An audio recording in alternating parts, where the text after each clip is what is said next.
Боб с наденица в гората по рецепта на Кибритя. Ето ги продуктите за приготвянето на бобът с наденица в гората. Айде, слагаме боба.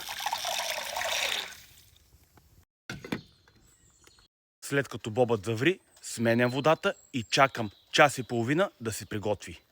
Легендарните пърлинки на Кибритя са готови за пекане. Още малко и е готов и е време за запръшката. А пърлинките отново станаха уникални. Време е за запръшката. Първо слагаме малко брашно,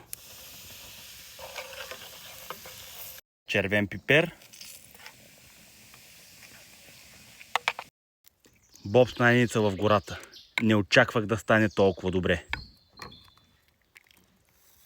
Нямам търпение да опитам бобът, който наистина се получи много добре.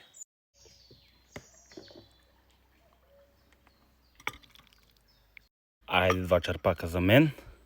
Айде още малко, 3. Оха!